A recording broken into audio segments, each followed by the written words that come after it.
Exclusivo, o Fantástico traz detalhes inéditos da investigação do Facebook que levou no começo de julho à derrubada de páginas em redes sociais ligadas ao presidente Jair Bolsonaro e a políticos do PSL. Por trás desses perfis estavam assessores pagos com dinheiro público. Eles estão sendo acusados de manipular o debate público na internet, usando fake news, desinformação e ataques a adversários do presidente. A reportagem é de Murilo Salviano, Diego Zanqueta, Alan Graça Ferreira e Nancy Dutra. Uma rede de contas falsas e milhares de postagens feitas sob medida para enganar.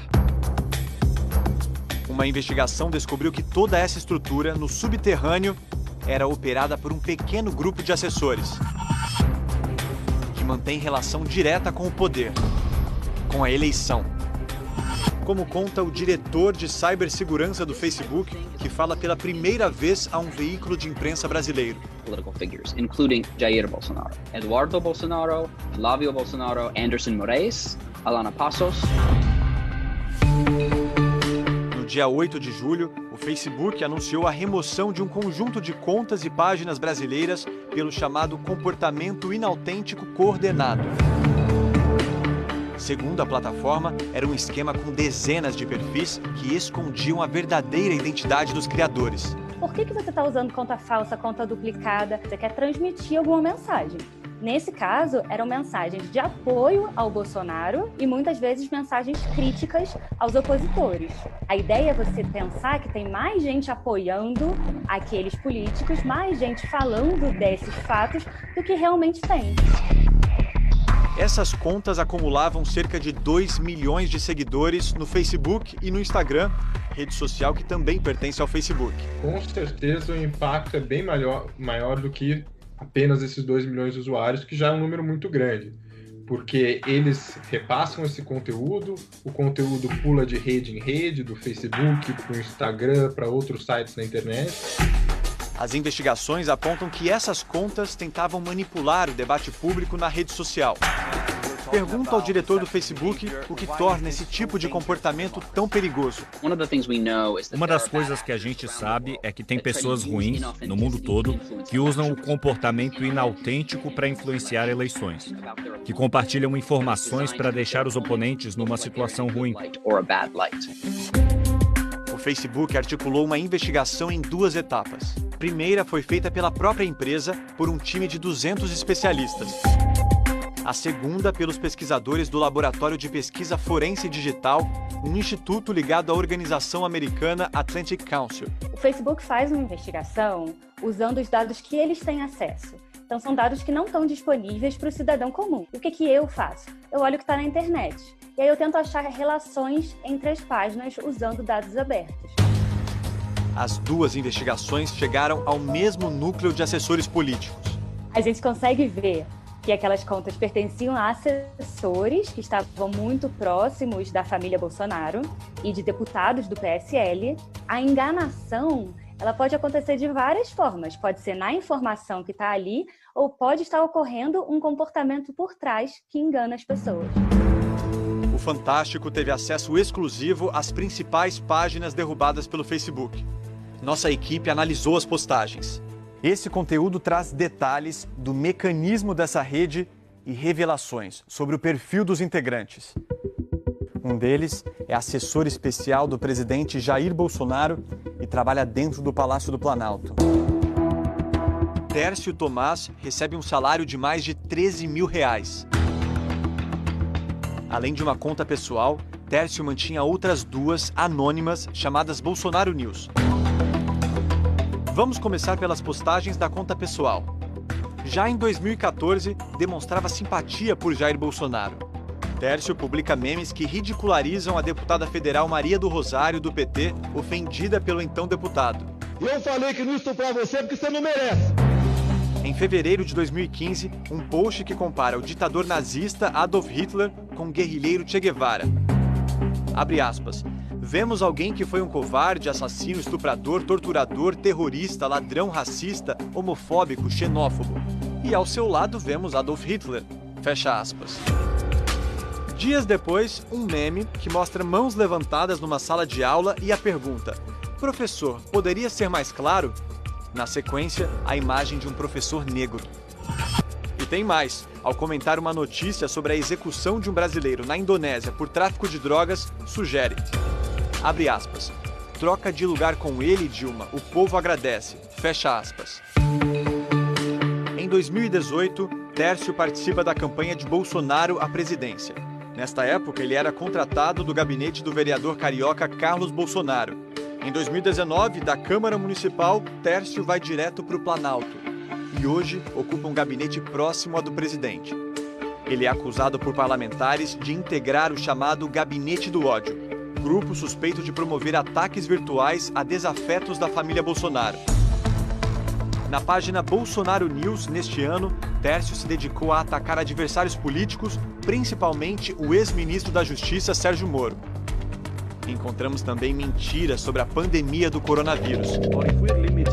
A página posta um vídeo em que tira de contexto uma entrevista do diretor da Organização Mundial da Saúde sobre o isolamento social. No mesmo dia, Bolsonaro compartilha o mesmo vídeo dizendo que a OMS defendia a reabertura das cidades. No dia seguinte, é desmentido pelo diretor da OMS.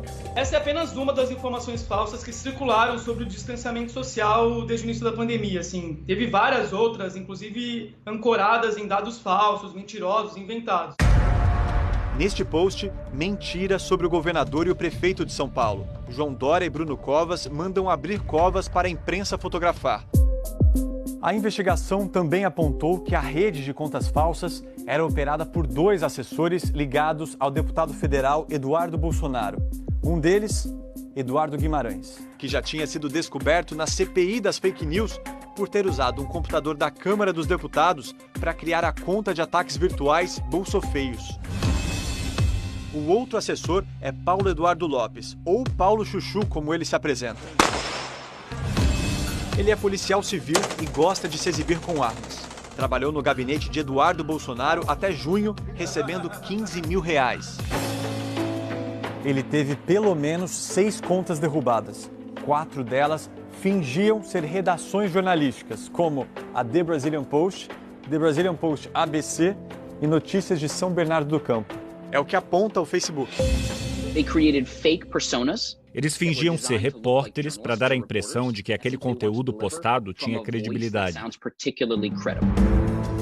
Na conta pessoal, o Paulo Chuchu fazia questão de demonstrar proximidade com a família Bolsonaro. Depois que suas contas foram derrubadas pelo Facebook, o assessor criticou a rede social. Por informações que temos aqui em Brasília, é um ataque em massa em todas as páginas de direita. Fato que essas contas estavam tentando enganar alguém. Não era a opinião delas que era o problema. Era alguém que fingia que era jornalista quando não era. Não importa o partido político, o que importa é o comportamento enganoso. As páginas são criadas para parecerem independentes, mas são controladas pela mesma pessoa ou pelo mesmo grupo, trabalhando junto.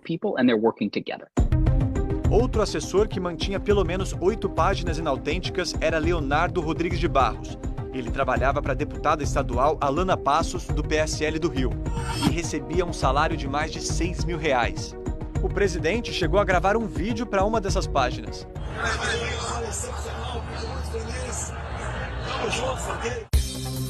Na Bolsonéias, encontramos mais desinformação sobre a pandemia, culpando governadores e dizendo que a cloroquina cura a Covid-19. Tinha também ataques a adversários políticos e chamava Sérgio Moro de fofoqueiro depois que o ex-ministro pediu demissão, acusando Bolsonaro de interferir na Polícia Federal.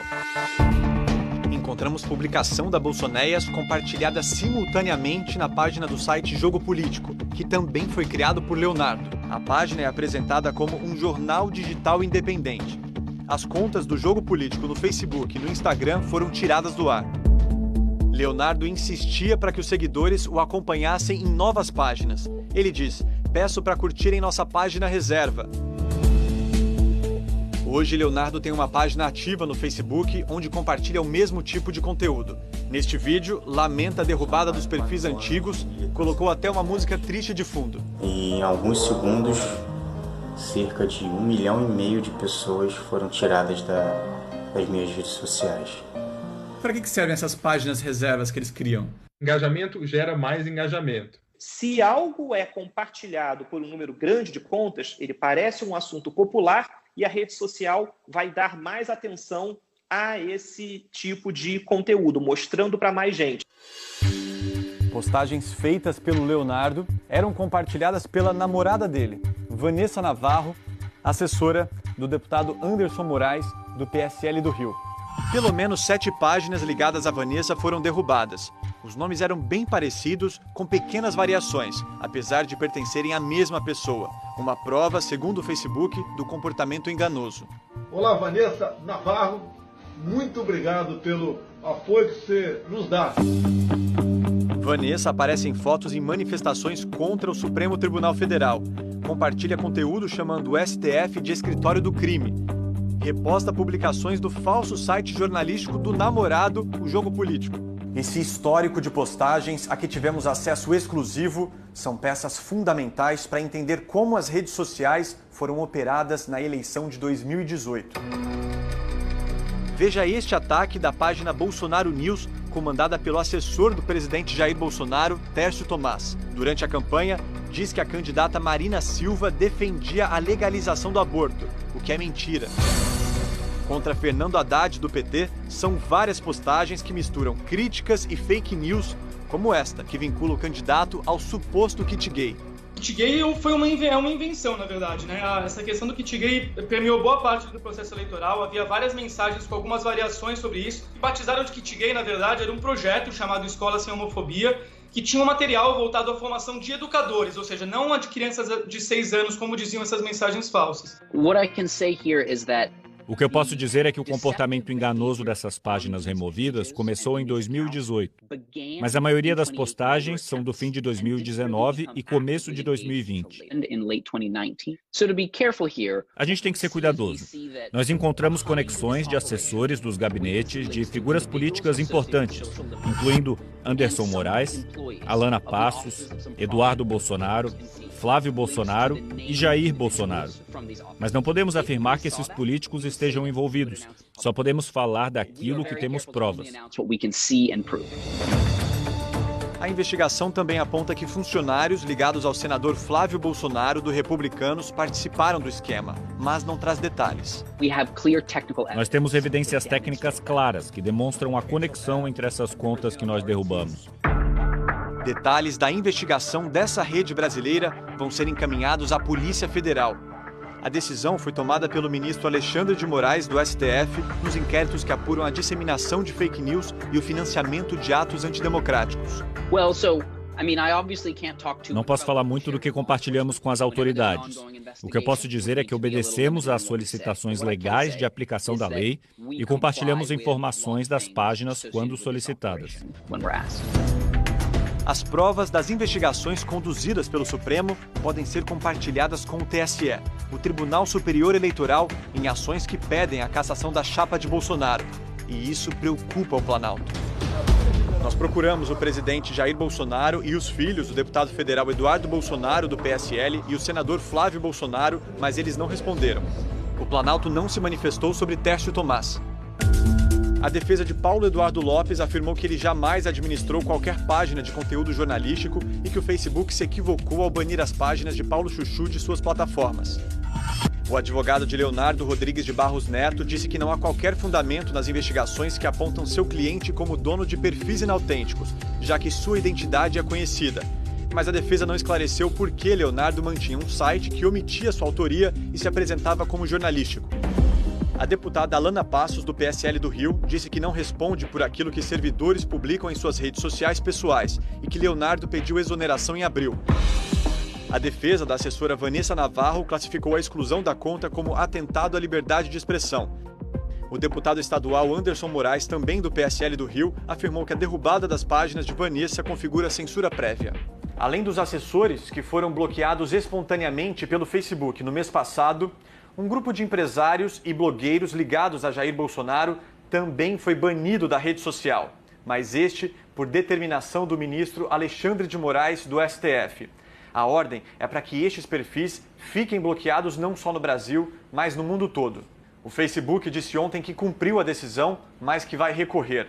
Em nota, afirma que a ordem é extrema e representa riscos à liberdade de expressão fora da jurisdição brasileira. O ministro Alexandre de Moraes aponta que os perfis deste grupo eram usados para postagens ilícitas, com calúnias, ameaças e ofensas. Essa decisão também envolve as contas dos acusados no Twitter. A empresa cumpriu a decisão, mas disse que vai recorrer. Em vários países, as plataformas vivem um momento de pressão. O Facebook tem sido cada vez mais cobrado a combater os discursos de ódio na rede social.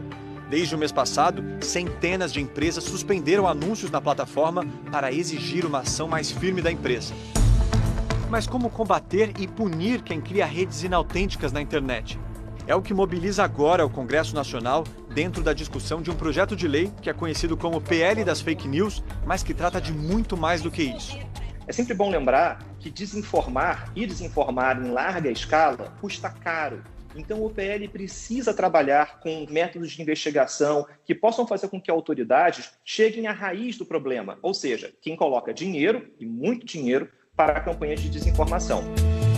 Outro ponto discutido no projeto de lei é a transparência das redes sociais. É, por exemplo, exigir que as plataformas soltem relatórios detalhados sobre as remoções de conteúdo. O maior problema que existe em você regular a desinformação pelo conteúdo e não pelo comportamento é colocar a plataforma como um árbitro do que é verdade ou não. O Congresso tem um desafio importante nas mãos: criar uma lei que traga transparência ao ambiente virtual que já domina as nossas vidas. Se de repente a gente não sabe com quem a gente está interagindo, acaba sendo um espaço para a gente se contaminar. Um espaço de antagonismo, de briga, de desinformação, de confusão. Liberdade, mas com responsabilidade.